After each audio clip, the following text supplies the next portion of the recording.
Greetings and salutations. This is Abdelhadi with The Bitter Truth, where we may not have all the answers, but we're going to ask an awful lot of questions.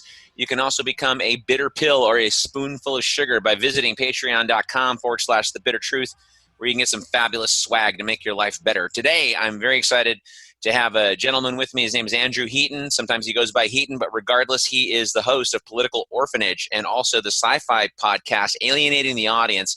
He's a frequent contributor to Reason TV, and he's an internationally recognized stand-up comedian. I could go into all his credits, but that would take me 5 minutes of the show.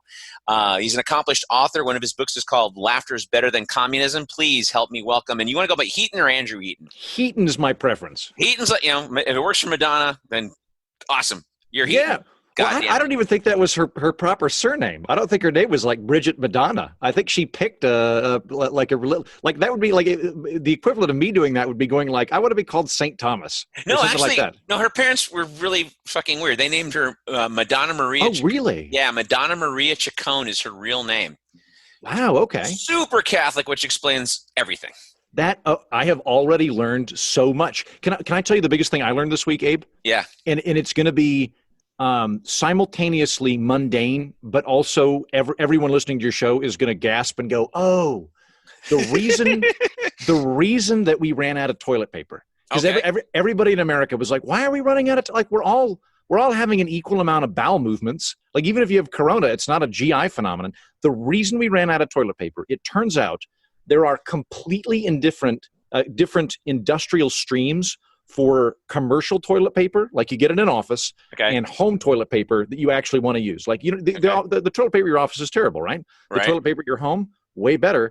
They come from different trees. They come from different forests. Different companies make them. Right. So when everybody started going home, we ran out of all of the home toilet paper as opposed to all of the industrial, buying pallets of commercial toilet paper, and it's taken a while to catch up. Well, that makes sense. In the first week of this shit, no pun intended, I had a Larry David moment. I live by myself, so I was going to get like a 9 or 12 roll bag. Mm-hmm. I go to my grocery store, and it was pretty full except for toilet paper. So I'm wandering around the back by the seafood aisle, and I'm like, oh, hey, there's that warehouse area. I'll stick my head in and see maybe he got a delivery. And he had 6 pallets of 48-pack toilet paper. And I'm like, hey, can I just y'all have any just 9 or 12 or even, he's all, no, man, this is all I got. And we don't know when's going to come back. Like, so I got it, not hoarding toilet paper, but just getting a 48-pack roll. But then walking in the parking lot, I had this like stack of toilet paper, and this old lady looked at me with a really dirty look, like it was my fault, like I was responsible. She started pulling her handgun out. You had to give her 3 or 4 rolls. Yeah. You discussed a Cormac McCarthy novel. Yeah, it was like that Larry David episode. I'm whistling Wagner on the sidewalk, and this guy accuses him of being a self-hating Jew. It's like, right. But hey, man, listen. So let's jump into some of the stuff, because you sent me some cool stuff in the email to talk about, and I did a little digging on Dunbar's number, which I thought was kind of fascinating, and it's kind of like I'm sure it's a big hit in Utah, because 150 stable relationships. I'm like, shit, right? In Salt Lake City, that might be a big dating play, like a certain app you can do. But let's dive into that. What's your fascination with Dunbar's number? So I think Dunbar's number is the E=mc² of human beings, and I think when you understand what Dunbar's number is, pretty much all of the shit we go through, nationally, internationally, all of the junk that involves people fighting each other suddenly makes a ton of sense. And as background, so Robin Dunbar is a British sociologist, and in the 60s or 70s, he went and he looked at the brain pan size of different primates, and then he also looked at the size of social groups that they have. So I don't remember the exact figures, but let's say chimps have like 30 chimps per troop before they split off, right? And baboons have 15 baboons per troop, and gorillas have 18, whatever it was, right? So he came up with this algorithm of depending on how big your brain as a primate is how many social group members your species can have. And then by doing that, he looked at the average brain pan size of a human being and came up with 150.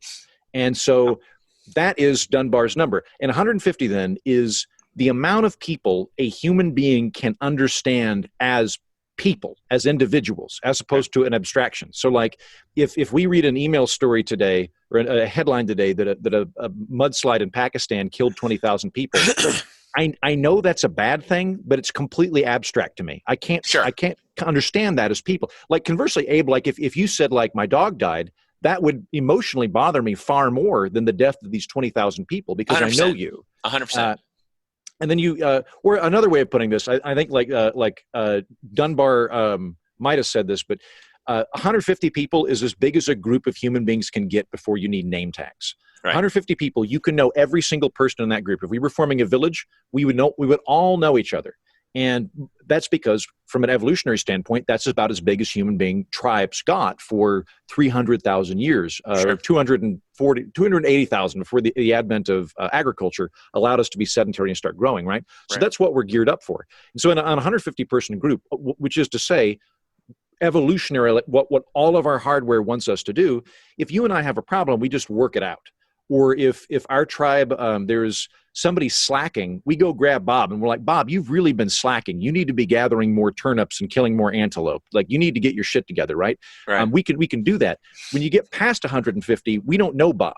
We know that we're all part of the same group, but now we need to have like a mayor or a judge that can make rulings between people. Sure. And we also so there's this sort of intergovernmental nature going on of like we're not really geared up to interact with more than 150 people. And then the flip side of this is that one of the evolutionary strategies we've come up with is I shouldn't say it just happened. We didn't plan this. Right. Is I can kind of feel more of a connection with this diluted tribe. If we've got like 5,000 people in the tribe, I don't know them all by name, but I can kind of connect to them if I'm aware that there's another tribe. And I hate that tribe because now there's now sort of an us or them mindset that I can get into. Sure. And so we get into these tribal mindsets of like, yay, Team America, boo, Team China, or whatever that is, because it's an evolutionary strategy for us to sort of maintain cohesion. But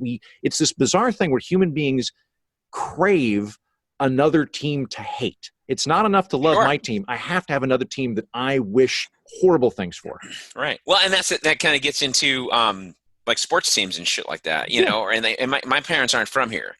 And about I think it was 2 specials ago, Chris Rock had this great joke about being patriotic. Like, well, we went to the moon and we did, we. He's like, dude, you didn't do shit. Your mother brought her vagina from Jamaica to here. That's your only accomplishment, was that your mother chose where to take her vagina. If your mother was here already, then her mother or mother's mother brought their vagina from Denmark or Romania or the Bahamas, and you just happen to have your mother's vagina here and fell out of it here. That's your only accomplishment. And yet we have this tribalism, like the Dodgers and all that. I mean, I'm a big sports fan, right? But it's been like about 20 years since I had an emotional attachment to it. And I'm entertained, and sure, I want my team to win, but when it's over, I last a day. Right, and I think sports is a very good example of a cooperative and a healthy impulse or a way of funneling this tribalism. Not if you're like getting into soccer hooliganism and beating the shit out of people on corners, but the vast majority of people going to football games, like it's like truly, it's an impressive thing when you think about we're all just primates with wristwatches. It's impressive.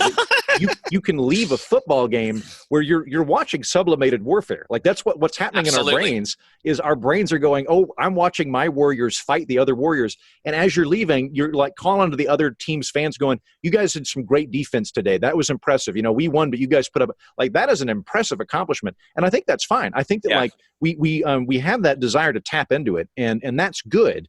If you're part of a team and you're able to get that cooperative element, but it doesn't like create hatred. I think where it becomes problematic is where you get that tribal fix through religion, where if it's competitive, like I think it's perfectly fine if you want to be Christian or Jewish or anything, but if you're Christian and you need to like snuff out the Hindus, or politics, where Absolutely. like I'm a part of red team, you're a part of blue team, fuck you, blue team needs to die, like all that kind of stuff. Then it's now we can't problem solve. Now we can't coexist. Now we can't be pluralists because it's become this battle for you that is all encompassing. Well, and then since the passage of the Communications Act in 1996, where you've consolidated everything into like 5 different companies owning all media. And then if you watch or listen to mainstream media, it's anger management. It's like literally like let's do silo journalism.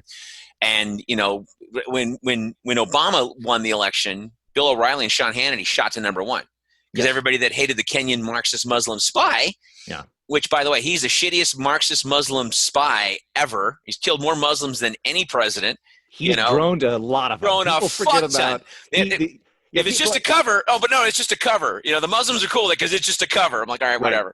That's a good point. If you want dead Muslims, Obama was a great president. He was a great president. It's like, why, if he was a white Republican, they would have been, Team Obama. And then, and you're absolutely right about all of that. I mean, I spent several years working as a writer on Fox Business, and I'll say the show I was on was a good show. The hosts I work with are good shows. There are good people there, so I don't mean to like castigate the entire thing as a Death Star. Overall, though.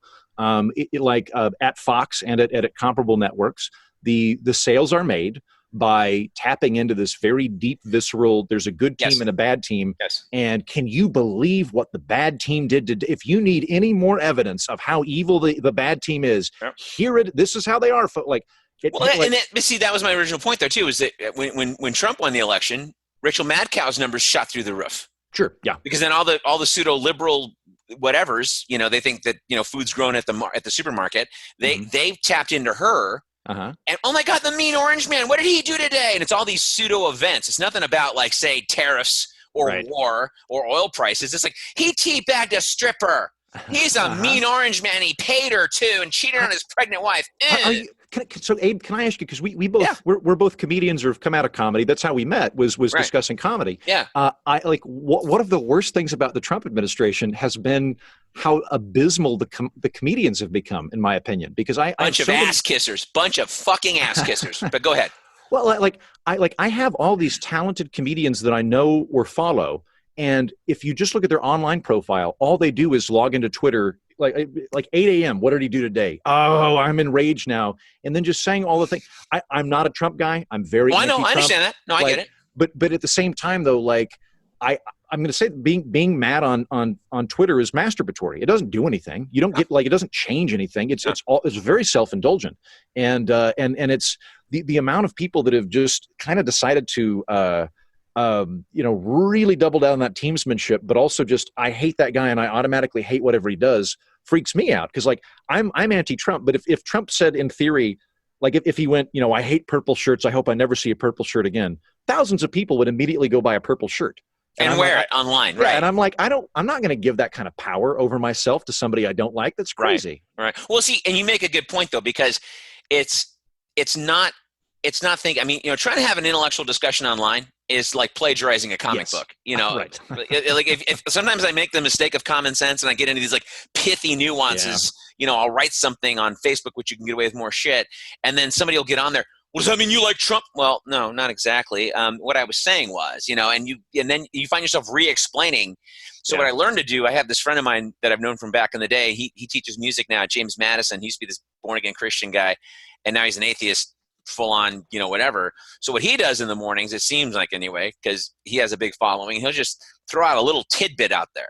And then he goes away for the whole day. And it's like chum to the sharks. And he'll have like 7,500 comments all pissed off at him or supporting his thing. And by the time he gets, he's done with his day, taught school, had dinner with his wife or whatever, he's like, oh, wow, how about that? And whereas me, I'm a dipshit and I engage every hour or so. If I'll go, on the can or I'm eating lunch. I'm like, oh, that idiot, whatever. But these people, these comics that you talk about, and this is what I've seen a lot of, because it's easy to, just make fun of the orange guy, right?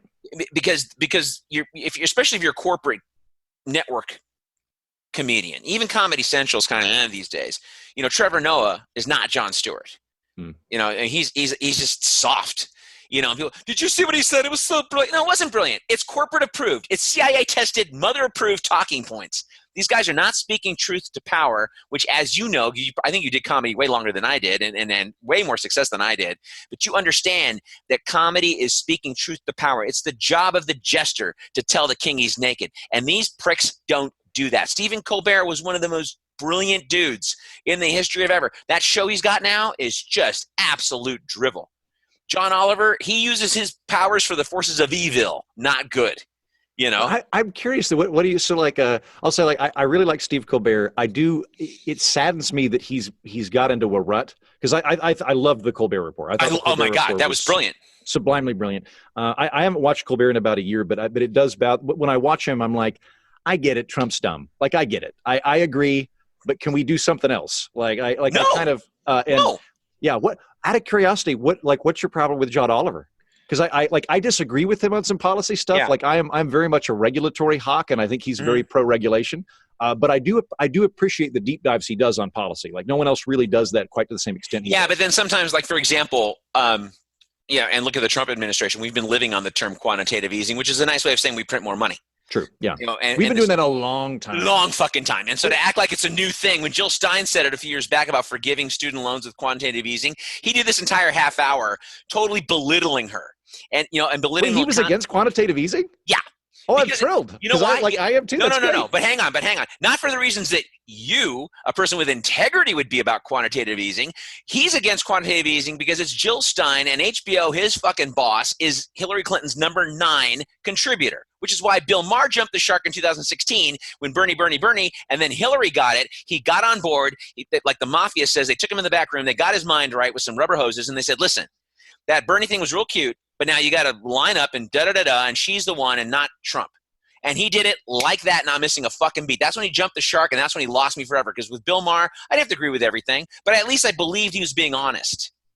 Right? When he did that, I was like, fuck you. And with John Oliver, doing that and he's done that several times with several different things. That's why I'm like, you're not honest. Whereas, for example, quantitative easing.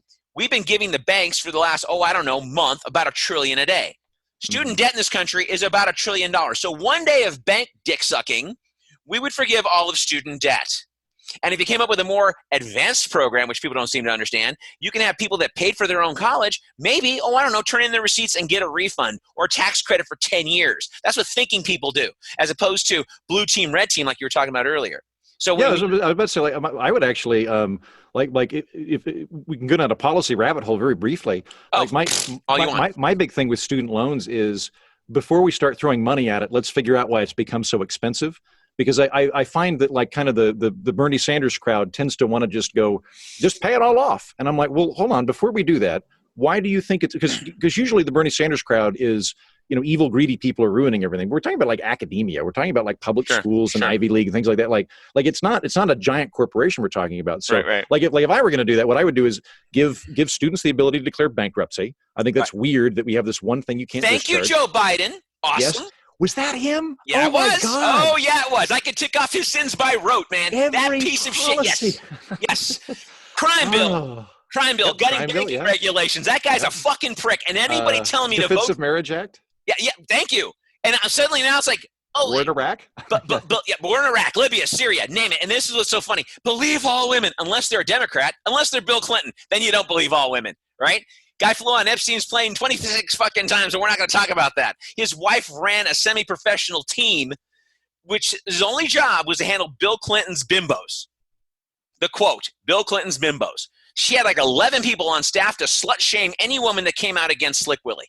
Are you talking about Hillary or are you talking about Biden's wife? I'm talking about Hillary Clinton with Bill. I'm just talking generally about the blue team doesn't rape it, or they rape nicer. They're nicer rapists. They're more gentle. They'll talk to you about, while they're raping you, they'll say, is NATO really necessary? They'll have an intellectual discussion while they're digitally penetrating you against your will. That's the Democrats. So, but God forbid you say anything like that online, you must like Trump. No, I just don't like warmongering, pro-fracking, pro-banking, fucking hacks who are now demented and are going to be drooling into a goddamn diaper by, August.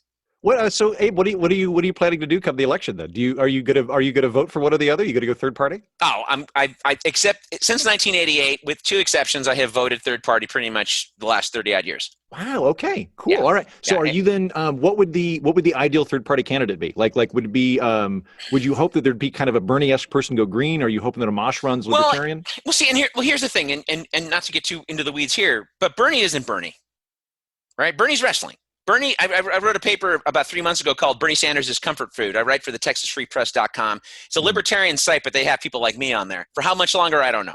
But it is what it is. But I wrote a site called, and then I did a half hour by myself on the show called Bernie Sanders is Comfort Food, basically ticking off his sins by rote. Guy's been in the Congress for 30 years. He votes with the Democrats 98% of the time. He campaigned for Slick Willie 92 and 96 after NAFTA and the crime bill. So how attached to these policies and principles are you when you basically kowtow and you're not exactly Eugene Debs, right? He didn't want to end up like Ralph Nader, which is why, and like an idiot, I watched the convention in 2016 waiting for my Al Pacino moment, right? Because Right. they fucked him. The emails came out that week. Remember that? And they were doing the sound cannons on his people and treating his people like Holocaust prisoners. And I was like, so I tuned in. It was like the Oscars. I only watched him at the end, right? So I tuned in and I waited for his speech. And I was waiting for him to go, okay, listen, it's clear that I've been rigged, cheated, flim-flam, bamboozled. I was waiting for this Denzel Washington, Malcolm X moment. And I'm going to take my delegates. I'm taking Jill Stein up on her offer. And she's on ballot in all 50 states. I was waiting for that. It didn't happen. And then he full-throated. Wait, had Jill Stein offered to make him VP? What was the? No, she offered him the president can't nominate. Oh, like she'd step down and just give it to him? Yeah, and let him pick her VP, even though she had Ajumu Baraka as her VP. She said, "Listen, invites open. I will step down, and you come in. I'm on all 50 ballot. I'm on all 50 states. We're in all 50 states." She goes, "You come step in here, and we'll support you 100%." Not only did he not return her call, right?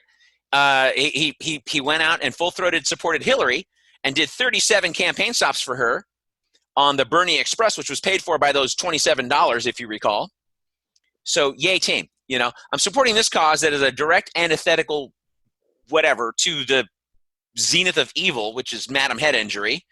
And now I'm going to watch you fly around and support her ass to gyms of 100 people when you were drawing 30,000 people. Right? Oh my God, you're going to make me shill for Bernie Sanders, which is a position I hate to be in. I hate to do this. Okay, you know what? That's my little claim to fame, that I made a libertarian shill for Bernie Sanders. Oh my God, yeah. I rule. Well, I'm going to put on my neoliberal shill hat for a minute, so I'm going to put on my neoliberal shill hat. I voted for Johnson in 2016, but I was in New York, so I could afford to do that because we have electoral college, et cetera, et cetera. Sure. Had I been in, say, Virginia or Pennsylvania or Ohio, I would have voted for Hillary Clinton, and I wouldn't have thought twice about it. I didn't like Hillary Clinton, but I vastly preferred her to Trump. So, if I were Bernie Sanders. If ranked choice voting exists, 100% I would have gone Green Party. 100% I would have done that. Right. Absent ranked choice voting, though, I think if I were Bernie, I would have, once it was clear there was no path to victory, I would have gone, between these two people, I prefer Hillary Clinton over Donald Trump. I'm going to go with him.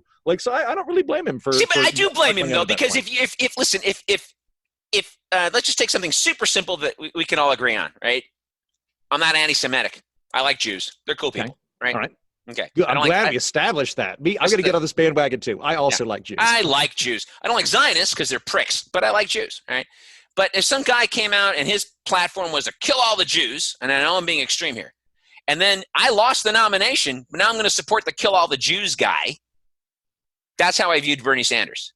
Okay. So you saw Hillary and Trump as both so horrible. You could not really engage it, which honestly, that's about kind of how I felt. I thought it was going to be Trump versus Sanders. Yeah. And I thought Sanders' economic policies were so destructive that like a Trump versus, I called Trump versus Sanders the Sophie's Choice election. Like that was the worst case scenario for me.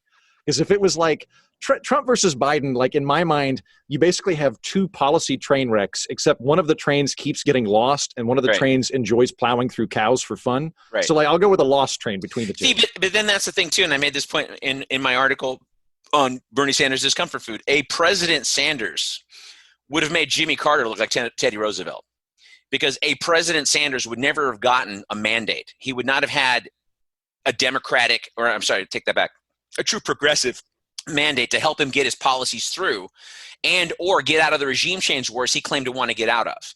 Does that make sense? Yeah. Because he would not have because you got Nancy Pelosi and Chuck Schumer in there. They're fucking Republicans. The Democrats became Republicans and the Republicans became insane. I think I had just said that they're both train wrecks. Right. But I would go with Biden over the two, I think is what I said. Holy mother of God. This is okay. First of all, Bernie's a lying sack of shit. This is my point. He wasn't going to have the mandate if a President Sanders came into office. He wasn't going to have a mandate, like ever. And you think Schumer and Pelosi would have helped him with anything. And I'm sorry, the metrics are there. Medicare for all would be cheaper than what we got now.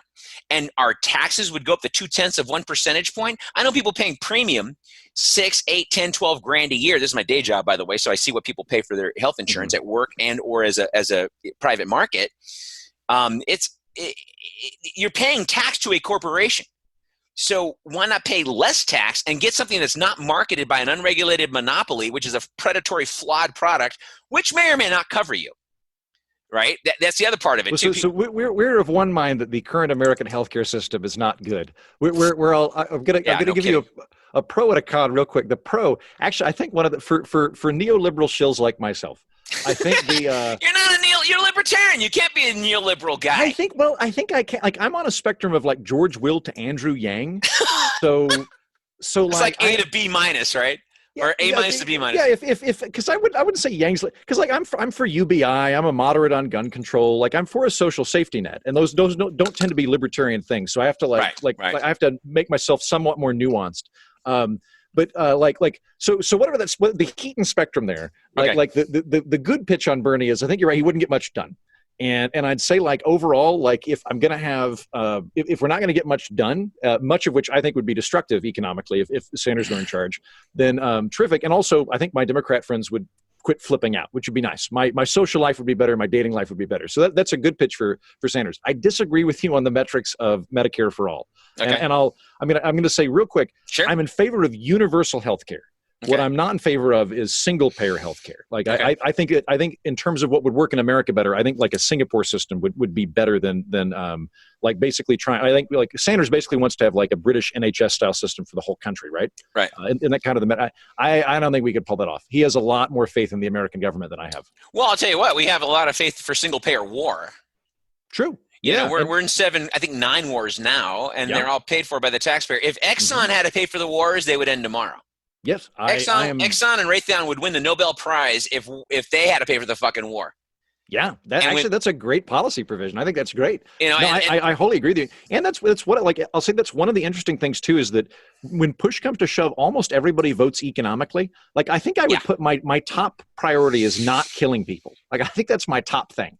So like I liked Tulsi for that reason, because she seemed to be less gung-ho about invading other countries than some of the other people.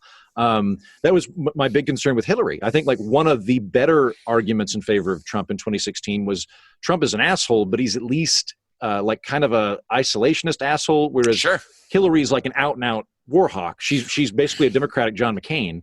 And so, and like, I guess to like, although you're indicating that Sanders is pretty chicken shit, he did have a good track record of it. He voted against the war in Iraq. He voted in favor. He voted against the war in Iraq, but he did not vote against the authorization of use of force in Iraq, which is like sort of what we're going to sell Girl Scout cookies. If you're voting for the authorization of use of force, which he voted for in 2001. Was that in Afghanistan or Iraq? Like in Iraq, he did authorize it? When Afghanistan went down, there was a AUMF. Yeah. That for Iraq, because Bush got a hard on for Iraq, because anyway, because of course they were completely the same. Right, absolutely, it's like a secular Baathist asshole versus the theocrats that wanted to overthrow him. And God forbid if you again, this is why you're not dating. Okay, this is why you're still single, because you bring this shit up and people go, "What are you talking about? A secular bath? What is he taking a bath? Who cares? If he's taking a bath? Just say you're on my team. Yeah, just say you hate the other team." See, and this is the thing when you're talking about politics as the new religion. But back in the day, we used to identify as Presbyterians or Jews or whatever. Now it's like you're a Democrat or a Republican. Yeah.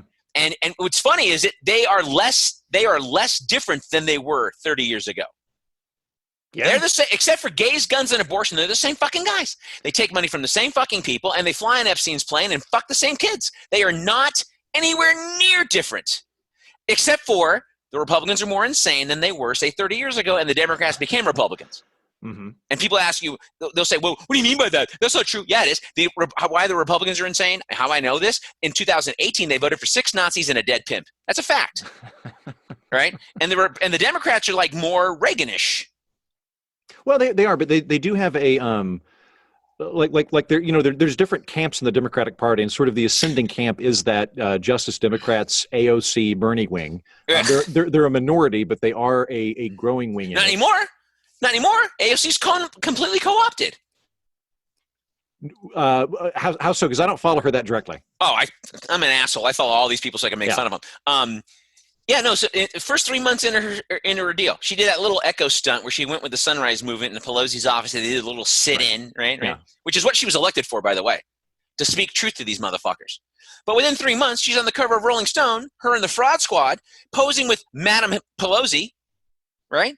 And now suddenly y'all kissing and making nice. When Venezuela went down, what did she say? Okay, you're Latina. You should at least have a rough idea of Central and South America. Maybe I'm being racist. I don't know. I'm just saying. I'm half Arab. I know the Middle East pretty goddamn well. I know Scotland pretty well. Well, there you go, right? And so what did she do? I'm going to defer to Democratic leadership on this. Let's pull a coup in Bolivia. I'm going to defer to Democratic leadership. Really? Really? How about Colombia? There's some Democratic leadership for you. Colombia has 30% poverty rate. They've murdered campesinos and journalists by the thousands. They rig elections, technically human rights violations, but they're capitalists. They give us their shit for free, and their people work for 15 cents a day and no bathroom breaks. That's American foreign policy, by the way.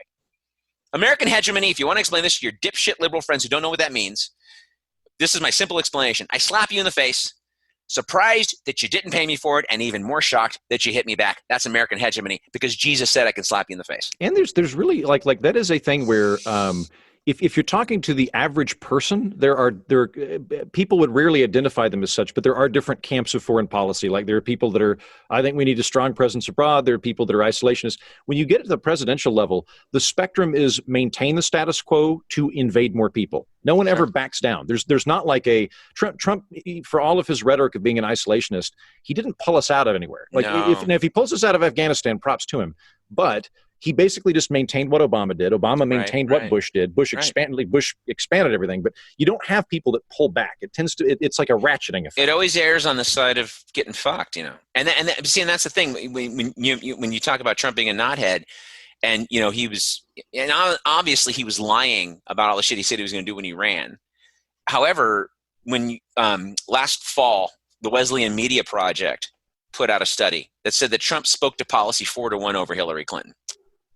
Really? Which is insane. And when you think about it, you mean he spoke about policy more than she did? She was just doing kind of like rhetorical flourishes? Rhetorical, you know, I'm with, you know, the I'm with her bullshit. He grabs him by the pussy. What kind of an America are we leaving? You know, the woman who slut shamed 20 some odd women, you know, is now accusing the guy of being a sexual assaulter because her husband, whatever. It's the hypocrisy's legion. But yeah, so when she was all talking about, you know, the glass ceiling and Medicare for all will never come to pass, which was her famous bumper sticker, and basically not doing jack shit, other than, you know, talking about pussy grabbing and what a miserable character he was in his bankruptcies. Okay, fine. But he was speaking to getting out of the wars, like you just mentioned.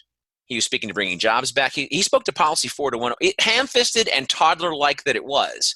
This is why because she can't go into the red states that Obama took twice, by the way. She can't go into the red states that Trump took, and she can't safely, you know, crow about Democratic policies in the states they failed in, which is why she didn't go there, right? She could barely get 100 people to a gym in blue states, and she's going to go to Ohio and Indiana and Wisconsin. No, it's not going to happen. But Trump would go, and he was busting his ass. He was there 3 times a month. Everywhere 3 times a month. And he was talking about what he was going to do. She wouldn't criticize the Obama administration, much like Bernie. Bernie would critique Joe Biden in the Senate, in the Senate, if you recall, during the debates. But he would never say a fucking word about his time during the Obama administration. Didn't mention Syria, didn't mention Libya, didn't mention kicking 5.1 million families out of their homes while bailing out the banks, not indicting one person. Bernie never said a fucking word about that. Not one word. So I'm sorry if I'm not going to get you a blowjob out of this because, you know, your girlfriend or whatever you want, your prospect won't like me now. Wait. So to go back to my earlier question, then, who is your ideal third party candidate at this point? Like, are you hoping Jill Stein runs again? Are you hoping Amash? Oh no. In fact, I interviewed Howie Hawkins a couple of days ago. He's going to be on Monday's show. And is he the Green Party candidate this year? He's running for it. There's 3 guys running in the Greens, and he's he's one of the founders of the Green Party, you know, older guy. He was a Marine, you know, Teamster guy, ran for governor 3 times against Cuomo and got like 5 to 7% of the vote. So good chunk of votes. Was able to push some policy on Cuomo because he had high numbers. Mhm. The Libertarians do better than the Republicans in New York. A lot of people don't know that. Really? Yeah, and they'll take. They didn't in the gubernatorial race, because I know Larry Sharpe, who ran for governor on the last ticket, and he only got like 1 or 2%. I'm sure the Yeah, Republicans outdid him. Howie Hawkins actually got 5%. Yeah, yeah. So long story short, I'm pretty sure he's going to get the nomination, but if he doesn't, I'm thinking about just total protest vote. This woman named Gloria La Riva, who's like this badass protester person. She's like a Cindy Sheehan level out of the Bay Area, and she's running with Leonard Peltier as her vice president. And he's still in jail. And wow. I'm kind of like, well, you know what? Fuck. If Eugene Debs can run twice, once from jail, I might vote for her. But I'm just tired of voting. The last 3 years, my metric has been, if you voted for a war or you're cool with any of the war budgets, fuck you. You don't qualify. I'm just done with it, man. I'm just done with it. And the empire is dying, dude. What an odd take to prioritize not killing people and getting involved in foreign wars as your main political compass. How odd of you. It is out of me, isn't it? And I'm an asshole. By the way. Wait, and you bring up a great point of like I don't know how many countries I have a master's degree in international politics, and I don't know how many countries we're with, because we first of all, we don't clarify who we're with anymore. We don't actually declare war. Right. But then beyond that, I honestly don't know who we're bombing, and we're also supporting other countries in bombing. We're not bombing Yemen, but we're supporting the Saudi Arabia stuff for Saudi Arabia. So it is very strange to me that. I can sit down and somebody and they're very much in favor of Biden, or they're very much in favor of Trump, and just go, do you know how many wars we're in? And no one knows. And no one knows. Isn't that weird that's not a top priority? When you talk about girlfriends, I lost a couple during the Obama administration, and ACA was, that was the first one. That was the first casualty. And then after Syria, I remember bitching about him bombing a hospital and turning into this full-throated argument, because obviously there was other things wrong with our relationship than just Syria. But, but there's also this weird, to get back to the teams thing, there is this very strange, yes, but he's our guy mindset that happens with Republicans and Democrats. I was talking, right when I moved to New York, I was talking to a comedian about, and she was talking about how horrible Bush was going into Afghanistan and Iraq, which I agree with her on. Well, Afghanistan I would have, but Iraq, yeah. And then I mentioned Obama just, has bombed, X amount of countries and why, if let me rephrase it. She had said during the Clinton years, we should have done more for Rwanda and things like that. And I was like, but Bush kind of in part made the plea that we were also going in to, protect local Saudis from their evil dictator. And she said, well, right. But if Clinton had done it, his heart was in the right place. And I was like, wait, so you're okay with invading other countries as long as you like the guy invading them? That doesn't seem like that's exactly right. Well, this person in question, I got pissed because he bombed a hospital, and the first thing she said was, well, he must have had bad coordinates. He would never do that on purpose. Right. I'm really? Let the corpses know. Right. This is where, I'm honestly, man, 80% of people are just fucking stupid. So that's just a fact of life. And it just is. And not that I'm such a genius. I probably have a 70% batting average in all of this shit, and I'm proven wrong a lot. And I can at least admit it. I'm not. Yeah, but and you're engaging in it too, which is fine. I'm at the point where I've been doing this for a living for years. I worked in TV and, and I work with think tanks and things. So when people, if I sit down at a diner and people just want to start being angry, with economics, for example, it sounds like you and I are probably contravened in economics, but we both know what we're talking about, at least well enough to have a good conversation about it. And I say both of us in that I don't claim to be an economist. Well, it doesn't resort to name calling either. You're not you're not 12 years old. It's just, but when I talk to people, I'm kind of if I'm going to get into economics with somebody, I first want to be on a scale of 1 to 10, how well do you understand economics? I would say I'm at a 6. Probably about a 5 or 6. Right. And see, that's fine. We could get, but if someone's if someone's never read a book on economics, right, then I don't really want to hear from them, to be honest with you. Because what they're going to be doing is they're just going to be saying, I'm very angry about this thing and I want to communicate my emotional state to you. And if you don't reciprocate that emotional state, I'm going to be angry. And I'm like, well, that's dumb. I'm bored with that. I'm not going to learn anything from that. That doesn't do anything for me. So, let's talk about Star Trek. My day gig is sales. I'm in sales. And for about 10, 11 years, I went from being an angry young man to going, well, let's apply some of my sales techniques to my personal life, right? So instead of blowing up at somebody, I would say, really, that's interesting. How long have you had that point of view, right? Shit like that. Yeah. And then I turned 50, and my buddy died the same year I turned 50, and I was just going, life is short. Fuck you, and you're wrong. and I'm not going to treat stupid like a theory anymore. Yeah. You're dumb. This is dumb, and I know you ate. Oh, that's a great phrase. I'm not going to treat stupid like a theory. That's mine. You can have that. I will trademark. Or I will Yeah, I will trademark. I will steal yeah. that from you. It's already on my little scroll on my YouTube thing. So, but genuinely, it's like it's wildly frustrating because and so instead of like, I can tell they're aping a Fox or an MSDNC talking point, and they get mad when I call them on it because I'm watching on the scroll in a bar with the subtitles because it's a bar, and I'm like, okay, Rachel Madcow just said that. Sean Hannity just said that. And don't you notice that with Fox or MSDNC or whatever, MSLSD, you ever notice how they're diametrically opposed except for Medicare for all and war? Both of them say we can't afford it. Don't you think it's interesting? And they're both pro-war. Because I remember when Trump bombed Syria on that bullshit gas attack crap in April of 2017, he launched 66 Tomahawk missiles made by Raytheon, by the way, and his stock went up. And Van Jones, who 4 months before was crying on election night, this is a white lash. Oh, racism's coming back, and they're gonna. Okay, 4 months later, he's like, tonight he looks presidential. Tonight he looks like the president. And Brian Williams is creaming his pants. Look at the misquoting a Leonard Cohen song, by the way, fucker. And going, I am amazed by the beauty of our weapons. When Leonard Cohen wrote that song, I don't think he was talking about bombing a bunch of brown people to take their shit. You fucking prick. And this is why I hate corporate comedians like Samantha Bee and all these pricks. I fucking hate them. It's so obvious you're the student body president kissing ass to the teacher and not fighting for the vending machines that we were promised in the gym. That's who you fucking are. And no one can see me flipping her off, but I'm flipping her off right now. So there you go. But to your point though, and this is a big topic, politics is the new religion. Yeah. No, absolutely. I mean, like it. I think that there's to drop a Thomas Sowell quote. There's a difference between seeing someone as being in error versus being in sin. Okay. Like I'm sure you and I would have very different. We disagree on Medicare for all. However, I know what your intentions are. Your intentions are you want everybody to have health care and you don't want anybody to die from being poor and having cancer. Like your intentions are laudable. My intentions are the same. We have different solutions to this, so we can argue about it. Right. That's very different than going, you have aligned yourself with a cosmic evil that is an existential threat to me, and until you renounce the religion politique that you're a part of, that's right. It is my job to call you out like a heretic. That's right. And to shout and that first of all, you can't get policies done that way. Because if we're both trying to figure out, who's going to be Pope, that's a harder thing to do than to go, all right, we're going to go with a public option or whatever we're going to have to come up with things.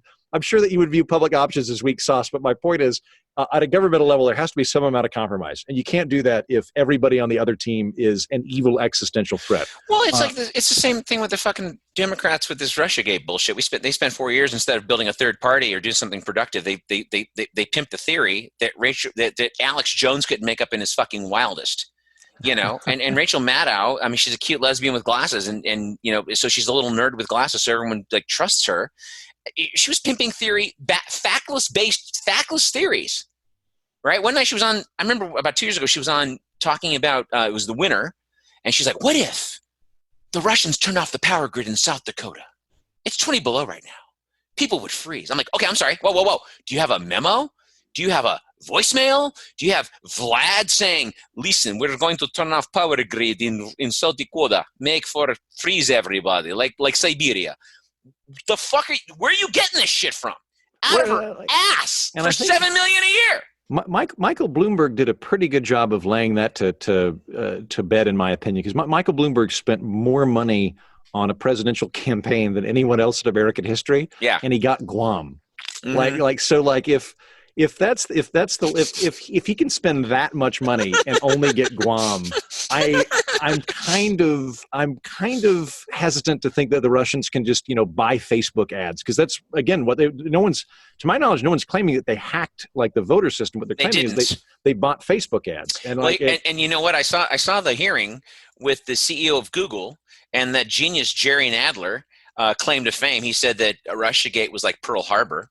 No, it isn't. it's like that John Mulaney joke about the N-word and midget. And he was told when he was a writer on some show that he was going to use the word midget in a bit, and they said you can't say that. It's like the N-word. He goes, no, it's not, because you just said midget, and you can't even say the thing that the N-word is. So no, so it's the same concept. It's like, but by the way, side note, your next book title should be called "All This for Guam?" ? That'd be great. All this for Guam. Well, actually, the insidious thing about the Facebook ads, I think, was not that they could buy the election, because I don't think they did. The insidious thing was that the Facebook ads were meant to target your identity, to try and sow discord with the American people. That was the overall goal. That was I'm sorry, I got lost because I went off on a John Mulaney bit. So but the thing, Jerry Nadler, who said it was as bad, the Russiagate was as bad as Pearl Harbor. So he's the head of the committee who's interviewing the Google CEO. Did you investigate this Russia money spending at Google? Yes, sir. Yes, sir, I did. And how much did the Russians spend? $4,700 at Google. $100,000 at Facebook. And it wasn't the Russians. It was International Research Agency, which was a meme farm, a privately owned company meme farm that had, pictures of Bernie in a thong, arm wrestling Jesus, 70% of which came out after the election. Money well spent. So the argument I make to people with a straight face go, well, it had an impact on social media. Yeah, and a $2 billion campaign with a 57-2 newspaper approval ratio, Madam Head Injury couldn't fucking win against a novice game show host. And by the way, she took the popular vote. Don't you have professionals that know what the Electoral College is? We've been at this for a long fucking time. Don't you have people on your campaign that know what the Electoral College is, that know that you probably, surveying people? A ton of black people did not vote for Hillary Clinton after twice for Obama, because after 8 years of Obama and 8 years of Bush, they were still fucked. And all the Bernie people, by the way, in those states voted for Trump. Yeah, about 10% of Obama voters voted for Trump. So there was about a 10% jump over. And I don't know the exact Bernie numbers, but it wouldn't surprise me, given that they're both populists. And so if you're not so much an ideologue as a populist, then there's a lot of overlap between Trump and not the least of which is trade. Sure. And for that matter, immigration. Bernie has. I do not think Bernie is racist, but he has been historically an immigration restrictionist. So I don't think he just dislikes brown people or anything like that. I'm not saying, but he voted. He wanted to restrict immigration coming in. See, and it makes sense. I mean, I'm for Medicare for all, right? But I'm not for, because there's a difference between asylum seekers and people getting in here illegally. The problem with, say, Fox News is they conflate the MS-13 criminal gang guys with tats up their ass to people trying to escape Honduras because, I don't know, maybe we fucked up Honduras, and now it's the number one murder capital in the world, so people trying to escape out of there. And so I don't agree with people who are not here legally, who don't have, say, at least a PIN number, getting Medicare. We only have so many, not really so much money, because as Ben Bernanke said, you tap, tap, tap, and the zeros appear. So let's just be honest. But Wait, do you think we could just make up money for everything? Yeah, absolutely. You do? I do. I've seen Ben Bernanke say it. I've seen too many people say it. I saw Ron Paul on his show, because I watched the Ron Paul podcast when he was in Congress, grilling Ben Bernanke, grilling guys at the Fed. Yeah. We don't have gold notes. And they're just like, yeah. And so Ron Paul's like, okay, so enlighten me. Are we just printing money? Well, we're not even printing money. We're just going into a computer and tapping zeros, just because. It's like, as Dick Cheney said, deficits, no one cares about fucking deficits. They don't care. And honestly, if we are the imperial power with petrodollars, which is a whole nother hour, but if we're the imperial power with petrodollars, yeah. I know this is going to piss off your libertarian buddies, but it's the truth. Two responses to that. I think quantitative easing, or let's say inflation. Inflation is taxation without legislation. It's just it's a side way of doing taxation, right? Because if you're inflating the economy, and I should clarify, most of the people that are wanting to infuse money into the economy do not generally want to inflate it. However, that is one of the effects that happens when you create money out of nothing. Like if all of a sudden $1 billion more exist in the economy, then just mathematically, the collective currency is worth less, is that much percentage-wise worth less, right? So when you do that, it's harder for me as a politician to go, hey, I'm going to raise an 8% tax on everybody to pay for this thing I want, because no one wants to do that. So what I do is I just print more money, and I make your currency worth less. So you still lose all that money. You're 8% less wealthy than you were, but you don't see it in your paycheck. You just realize that eggs cost more over time, that kind of thing. So that happens. And then the other thing is the Ron Paul faction, of which I am on this, is that there will be a day of reckoning for that. That we can't forever just create debt deficit. Like at some point, people are going to go, wait a minute, I don't think that the government can pay me this. At some point, the chickens come home to roost, man. And but here's the thing. Like, for example, I was getting again discussion with a good couple of buddies of mine before the crash and everything closed, and I was bitching about Obama, and I'm in Blue Austin. I love Obama. Really? You like killing black and brown people, taking their shit? Well, no, not that part. Well, then tell me what part. Because he extended the Bush tax cuts before he made them permanent. And this guy with a straight face goes, no, he didn't. Yes, he did. Googled right there. Well, most people are looking for like, I'll say like weird theory here. I would like to have like a cute ceremonial monarch that's like the powerless head of state that everybody can wet their pants over. Like, I think that would be great to have. You kind of have that, but yeah. Betty White or Patrick Stewart or someone be king or queen of America. I think that'd be a great thing to do, because I think people get so fixated on like, who is our spiritual leader? And that's what they're talking about, right? Who's my spirit animal? And I don't care about that. I don't want a spirit. I don't want like a cleric. You're right. I'm not looking for the father of the nation. I'm looking for ideally a very tiny, contained, expert bureaucrat to do things within a limited range. So like when people say things like that, like I think another good example of this is like all of my friends love Ruth Bader Ginsburg.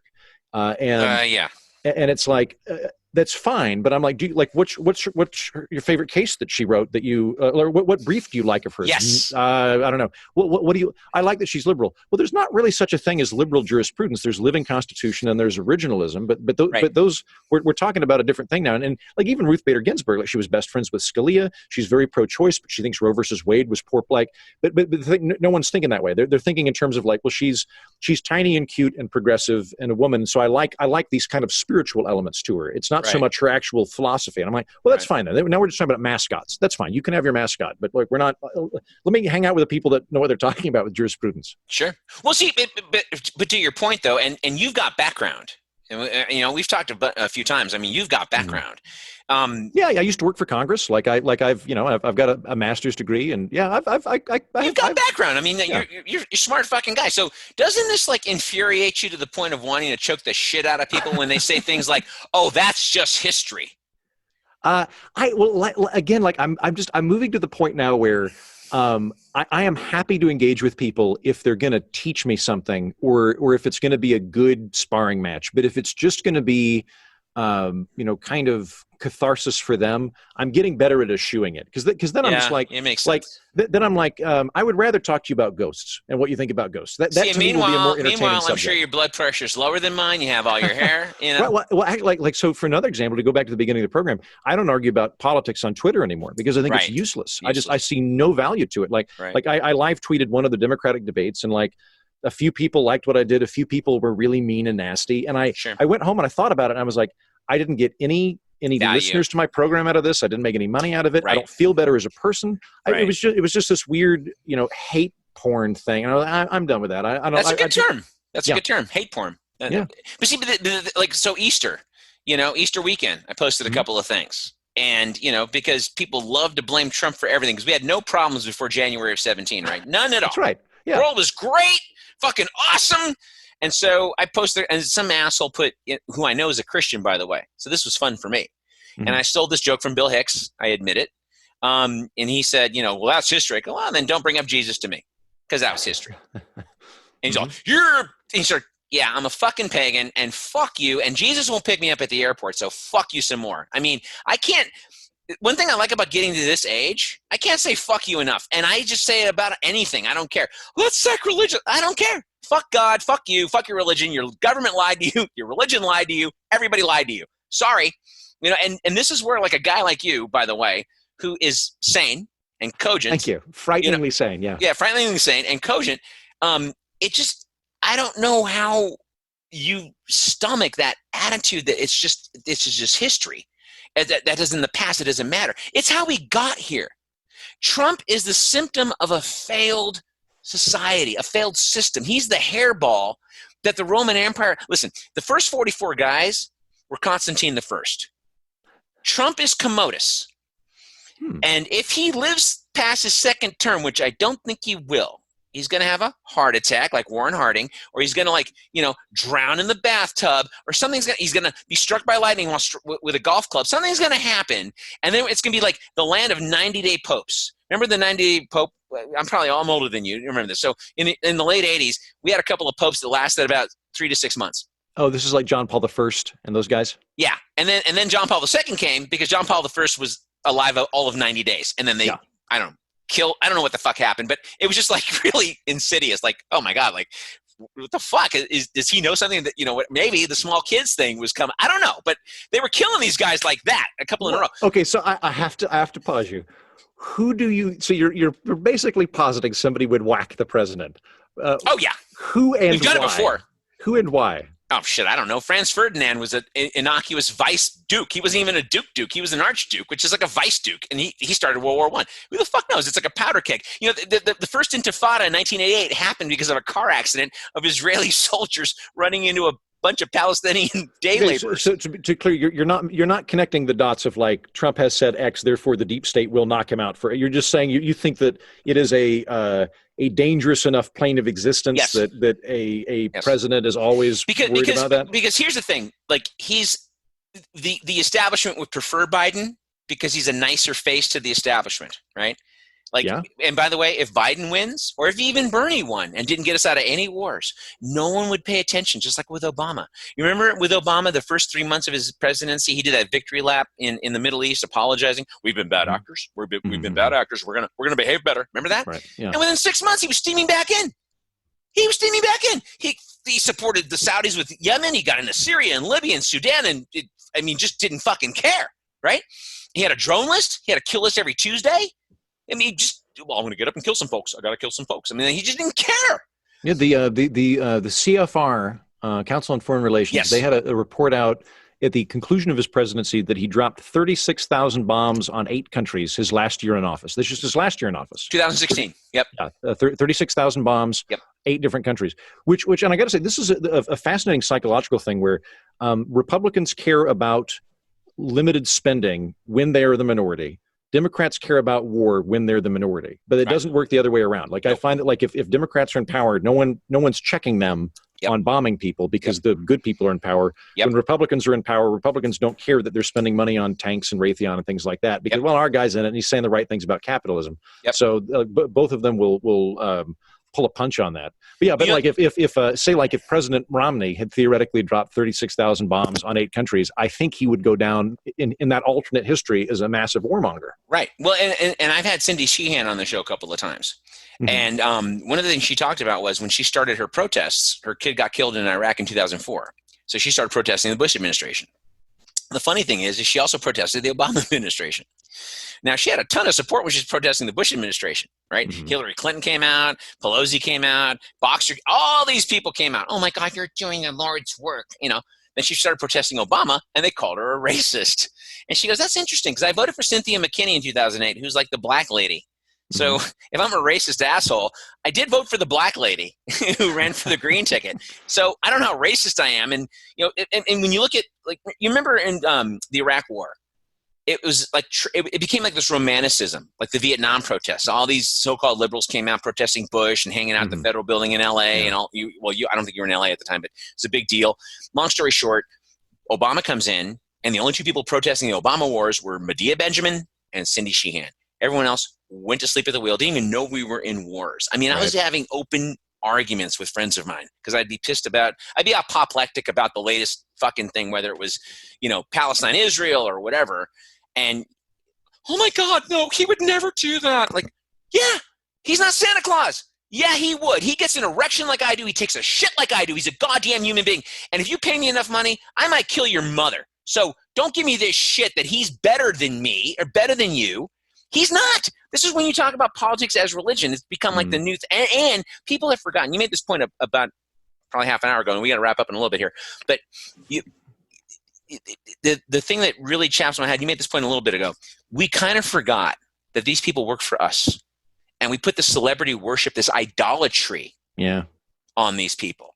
Like if you talk about Saint Bernie of the bourgeois to his followers, oh fuck, and if you point out shit. Listen, he's been in Congress for 30 years. You ever notice? I heard this the other day. He got 2 post offices named. I believe he said 3 bills passed. There you 2 go. of them were post offices. And this guy, Matt Stoller, him and Dave Dan, there's a bunch of guys like this that just fucking great. And unlike you, they worked in Congress. They did some stuff for senators. And Dave Dan's a big finance guy, and Matt Stoller. I saw him interviewed a few weeks back. He made this great point. You ever notice how Bernie always leads the fight? You ever notice how he led the fight for Medicare for all? He leads the fight for the war in Iraq. You ever notice how he never wins any? And it's been 30 years. 30 fucking years. And why? Because as soon as they tell him to, he bends the knee to goddamn Tom Perez. And you know what's really funny? Not that this should be of a significance to you or me, because, whatever, but he used to have a picture of Eugene Debs, a portrait of Eugene Debs hanging in his office. Oh, he did? He took that down about 3 years ago. It's not there anymore.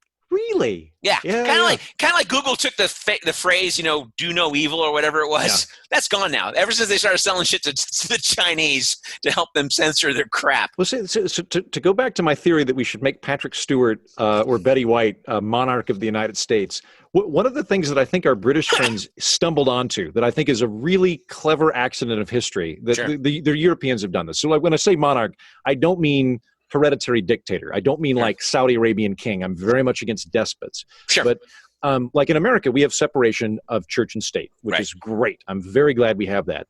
I think we would do well to have a separation of power and reverence. Sure. And what I mean by that is you look at the UK model. I lived in Scotland. The Scots aren't fans of England. They're not fans of London. They would ideally like to leave. Sure. But when the Queen comes, their back stiffens and they stand up straight and they're like, oh, the Queen. Sure. And I have found that in England and Scotland both, everybody kicks around the prime minister. Like if you're a Tory, you're like, oh, Boris Johnson, what a cockwobble he is, miserable fuck muppet. But like when Gordon Brown was prime minister, who was Scottish and Labour, the Scots were the same. Oh, Gordon Brown is like miserable. Like no one likes the prime minister because all of that reverence, it's been sucked into the Queen, and so they view the prime minister as just the chief bureaucrat they can kick around, which I think is how you should think of elected leaders in a republic or a democracy. You should think of them as people to kick around. Right. And so I would love to have that where we get rid of this hero worship. We get rid of the cult of the presidency, the cult of giving I like that term. A veneer of reverence around somebody that has the ability to kill people is a really dangerous proposition. You don't want to have that. You want to have people under, if somebody is in charge of killing people, and every president is, you want to have them under constant scrutiny for that, and they deserve to be under constant scrutiny for that. But when we get into this, this hero worship, this kind of spirit animal, top of the totem pole, spiritual mascot, father of the nation kind of thing, and we've been doing that and accelerating it every president since Wilson, then we give all of that reverence to the presidency, and we should stop that.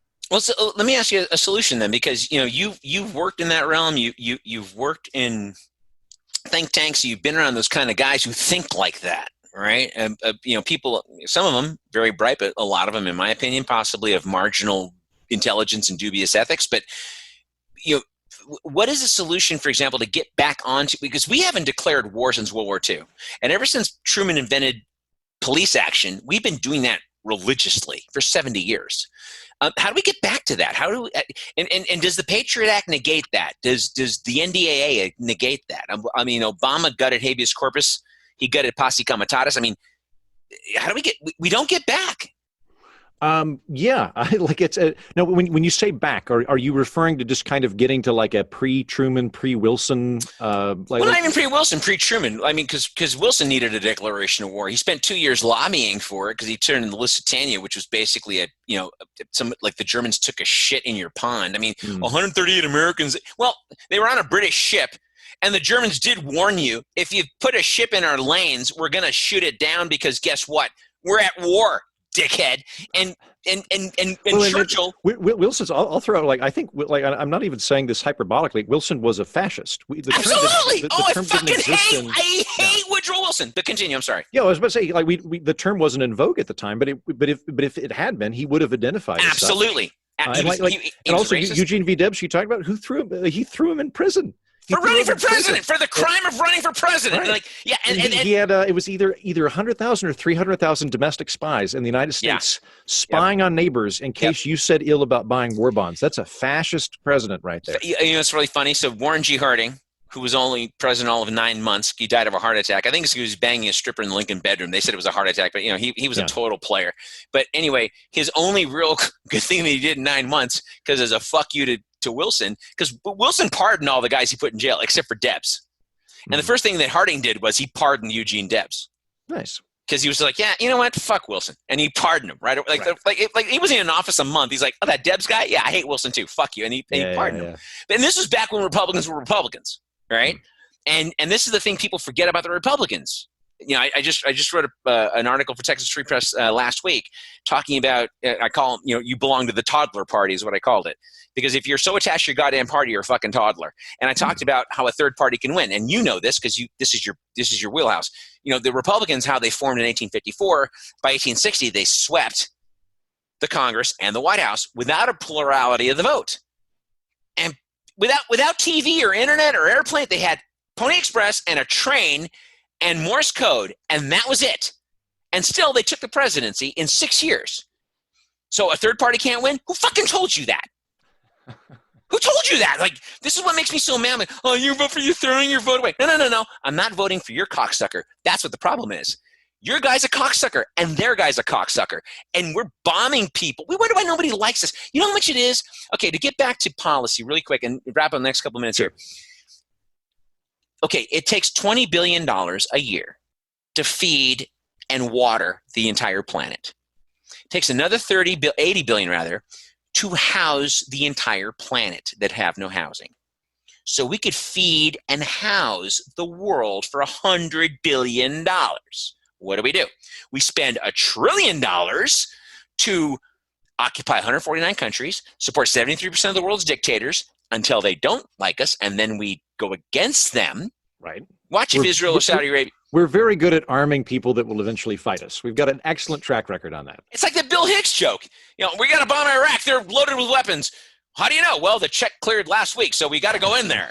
Right. We're just dickheads. So how do we get back to, because you've been in this world, so how do we get back to not a congressional mandate, because it's in the Constitution. We should not be in any war that the president didn't formally ask Congress to declare a war.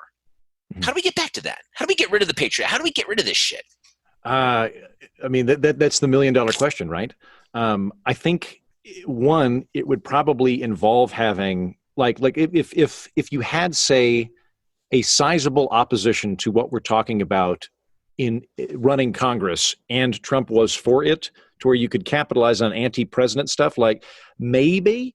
I don't know though. I like war is a tough one because war is the lifeblood of the state. I mean, this is what Putin does. Whenever Putin needs to up his polls, he invades Crimea, right? Like this is something kings have known for a long time. Is when you're slumping in terms of popularity, tap into that tribal instinct. Because once we're right now we're talking about how we don't have enough bread, but now we're talking about how we're fighting France. Well, fuck the French because yay Britain or yay Russia or whoever. Right. That thing's tough to go away, and that I think you got to do it from the bottom up. And what I mean by that is I don't think that there is, like, I would, if we could scrap the Patriot Act, that'd be great. I'd vote in favor of it. But I don't think that there's a silver bullet for this policy wise. I think that there's a few things going on. I think as we become more alienated as a country, and we're in this weird spot right now where we're all talking online, but prior to 3 months ago, you don't really have Elks Lodges. You don't have Rotary clubs anymore. Traditional religions declined. People need to be a part of something. And as they're doing that, they're glomming onto politics as the way to be a part of something bigger than them. The problem with that is that it is a zero-sum game. I can be Buddhist and you can be Mormon, and it's fine. We don't have to be pitted against each other. But if it's an election, we do have to do that. So I think you've got to get people building up communities and seeing each other as part of a lateral group of people, as opposed to seeing their membership in these things as being the way to do it. And I think that would also help the wars, because I think if my ego is now based on how great my country is, then I kind of want my country to go kick ass, because I want yay America to be the big guy on the block, and it's like, no, that's not a healthy way of doing it. It's not. but I mean, good luck. If you find out how to Well, I mean, it's de-escalate also the government, then yeah. let me know. Well, I mean, it's also a mindset. I mean, I remember a few months back I was discussing something similar with a friend of mine, and Russia has barely double the GDP of South Korea. So to talk about them like they're a fucking threat, whatever. And so I was just like, I was talking about hegemony, and with a straight face, this liberal blue guy said, I would rather have our hegemony than Russian hegemony, which was fucking hilarious. Because how many bases does Russia have outside of Russia? 5. China has 2. We have 1,200, right?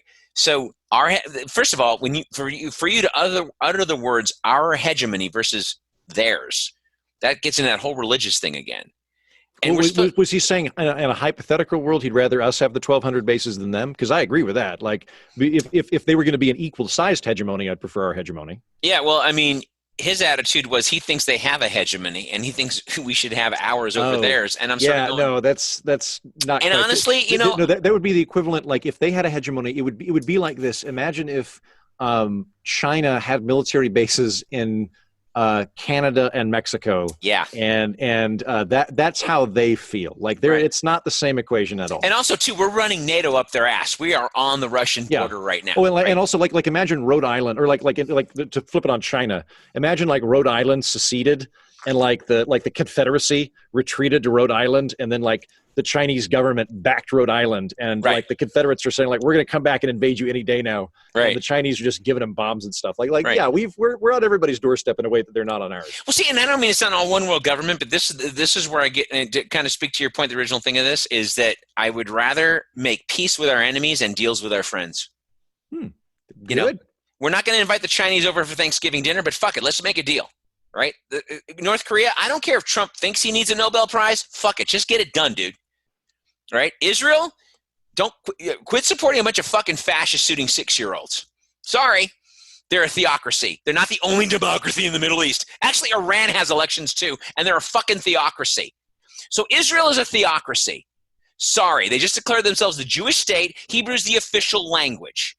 And I could tick off their sins against Palestinian citizens of Israel by rote. You got your separate ID. There's not a black person in this country. There's not an American Indian in this country that has a different ID than you and I do. They have a driver's license of their state. They can get a passport like you and I get. Palestinians have a blue ID or a green ID with 3 designations each. What designations are those? It depends on what the mood of the soldier is that day that's minding the little shack that you drive through the day you decide to go. And you may get shot or not get shot on a whim. And guess what they don't do? They don't prosecute war crimes against their own fucking soldiers. So to tell me, because and by the way, as we start to wrap up, God's chosen people, fuck you. I'm God's chosen people now. I get the tax breaks, and now I get a blowjob from Gal Gadot. Bingo. Wow. Right? So when people, this is kind of my overall point. Make peace with your enemies, make deals with your friends, and the guys that are acting like cocksuckers, call them on it. This is why no one likes us. This is why no one likes us. Not because they hate us for our freedoms. They hate us because we are so free. No, they hate us because we're cocksuckers. We have a foreign policy based on being a bunch of cocksuckers. We take their shit for free and make them work for 15 cents a day and no goddamn bathroom breaks. That's what we do. That's what we're trying to do in Venezuela. I don't give a shit if you like the guy or not. He was elected. Sorry. You're trying to install this fucking twerp who went to the College of the Americas? Come on, man. Well, and on the note of avoiding cocksuckers, making deals, and promoting peace, I bid you adieu. Abe, it was nice talking to you. All right, man. Hey, listen, we went a little long, but I was trying to make up for the little break we had. But listen, I definitely would love to have you back and talk about some other stuff too, and stuff that we may not completely agree on. Obviously, there's a lot of things. I'm happy to do it. You're a guy that can engage. I'm happy to do that. You're someone that can clearly make a break between the policy provision and the inner integrity of the human being, and I'm happy to engage in those. Those are fun conversations. To get into an argument where our mutual our mutual morals are not being questioned. That's fine. I'm happy to do that. Well, see, and it's not a moral argument. Most of it's a logical argument. Yeah. That's what makes me so mad about this. Like that's kind of my thing is like I disagree with Bernie on a ton of stuff. If he could snap his fingers and just make the world as he wanted it to be, that'd be great. I'd be in favor of that. Like, it's just that I don't think he can pull it off, right? No. So like it's a question of functionality. I do got to go. Real quick. Okay. Do you know Scott Horton? Because you would love Scott Horton. Yeah. Well, listen. Let me wrap up, and we'll talk about that really quick off mic. Oh, are we still on mic? Yeah, we've been on mic for I left it on because we've been on. Sure. No, that's fine. I don't think I said I didn't pull off my glasses and start spewing racial epithets or anything. So I think it's fine. No, you're good. Hey, so folks, my guest has been Heaton, and I'm going to have a link to his website and go from there. Again, you can visit us on patreon.com/The Bitter Truth, and you can become a supporter of the show. You can also listen to us on iTunes and Spotify and everything else, all the usual suspects. And if this stuff makes you uncomfortable, it's supposed to. Sleep tight.